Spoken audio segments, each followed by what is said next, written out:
Guys, welcome back to my channel. If you are new here, I'm Melissa. I am a registered dietitian, and here on my channel we talk about all things food and nutrition. So yeah, that's what you're getting yourself into.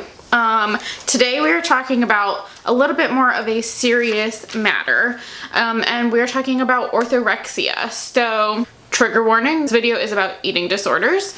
I should also probably disclose I'm not a certified eating disorder dietitian. I do have some experience with eating disorders in my internship, and I have a very strong interest in eating disorders. I would like to work with them one day, but I am not a certified eating disorder dietitian. But that being said, I think that we could all benefit to learn more about eating disorders, especially dietitians who aren't specifically eating disorder dietitians, because eating disorders, I think, are so much more prevalent, especially in the nutrition world, than we realize. So anyways, now that that spiel is out of the way, today I wanted to talk about orthorexia because I think it's a very misunderstood disorder. Orthorexia is not technically a diagnosed eating disorder, though most people do recognize it as one. I know the clinic that I worked in during my internship did treat people for orthorexia. So while it's not a actual technical diagnosis at this point in time, I think most people recognize that it is its own disorder, and well, I would guess would probably be a diagnosis sometime in the near future. So anyways, if you don't know what I'm talking about, what is orthorexia? So as you could guess, orthorexia is an eating disorder. It is defined as an obsession with eating food that one considers healthy. So I think this is why it's so misunderstood, is because most people say, what's wrong with wanting to eat healthy? There's a very big difference between being health conscious, being aware of what you're eating, and being obsessed with eating clean and eating only food that is healthy for you. One thing that makes orthorexia different from other eating disorders like anorexia and bulimia is that it doesn't normally have to do with an obsession with weight. It's more of an obsession with diet. So it's more about the ingredients in the food that you're putting into your body rather than how your body looks.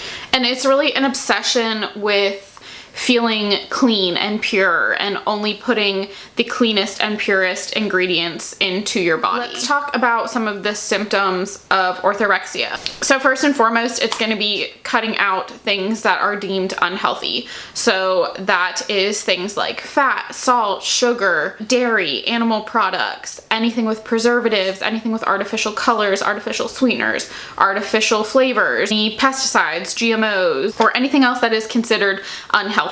People with orthorexia also have an unhealthy obsession and concern about how the food they're eating affects their health. So, you know, they might be convinced that what they're eating is going to cause like asthma or some sort of disease, cancer. And they also tend to show an increased avoidance of food with the excuse of avoiding it because of an allergy, when there really is no diagnosed food allergy. People with orthorexia might also have an increased supplement use. So, you know, things like different vitamins, probiotics, herbal supplements. You will see an increase in foods like that because they are trying to make their body healthier. And really, above all, it's going to be the drastic reduction in the amount of acceptable foods. So as you get further into this disease, less and less foods become acceptable. You know, you might start by cutting out sugar, and then next it's fat, and then next it's dairy, and then next it's animal products, and then before you know it, all you can eat is raw vegetables. So it's really the drastic reduction in the amount of foods that you find acceptable to eat. There also tends to be an irrational fear and concern around food prep techniques. So whether that's, you know, how the food is cooked, how clean the utensils are, where the food comes from. There also tends to be a fear of food that is not prepared or bought by themselves. So this ends up causing a lot of social isolation, because if you're afraid of any food that you don't prepare yourself, you are not going to go out to dinner. You are not going to go to a friend's house. You know, you are basically cooking and eating all of the food, you know, in your house by yourself. And this also causes a ton of anxiety around food. And orthorexia does tend to go along with anxiety disorders like OCD or just anxiety, much like a lot of other eating disorders do. But you have more and more increased anxiety around food. Again, with the social isolation, something like going out to eat where you don't know how things are being prepared, you don't know how they're being cooked, you don't know where the food is coming from, can cause panic attacks or a lot of fear and anxiety to the point where you just don't do it anymore.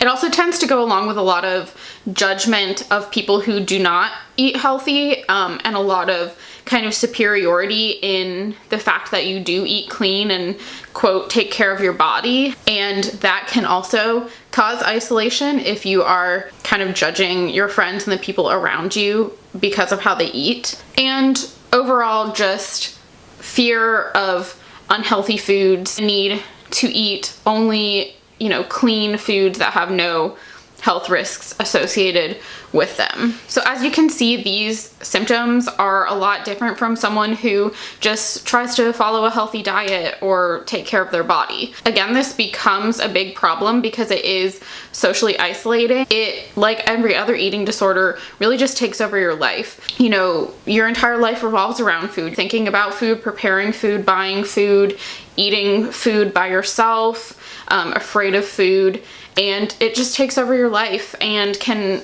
end up increasing those underlying anxiety disorders that go along with the eating disorder. And oftentimes, orthorexia can turn into these more common eating disorders like anorexia and bulimia.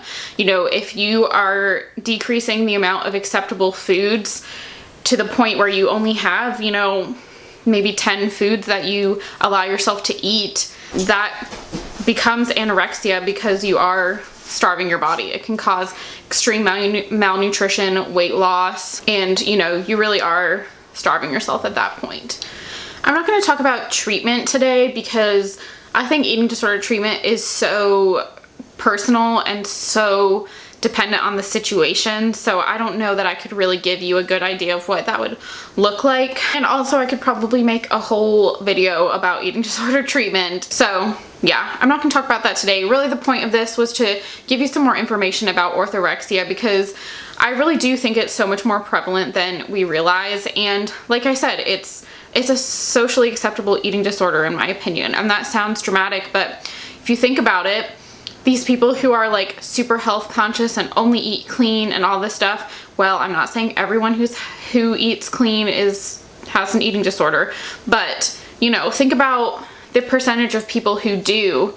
What do we do for those people? We go up and we ask them, oh my gosh, you look so good, tell me your weight loss secrets. And when we idealize this clean eating, this perfect diet, we are encouraging those behaviors. And yeah, I also feel like I can make a whole video ranting about that, but so that's where I will stop today. I really hope that you learned something in this video. I know it was a little more serious, but I really think that we all need to learn more about eating disorders, especially dietitians. I think it's really important. So if you liked this video, please give it a thumbs up. If you want to learn more about different eating disorders, I know it's not super fun, but I really think it's important for us to be informed, as I've said like 30 times. Please let me know in the comments below kind of what topics you would want me to talk about, and I will do my best to make a video about those things. And yeah, if you have not subscribed already, please be sure to subscribe, and I will see you next week. Bye.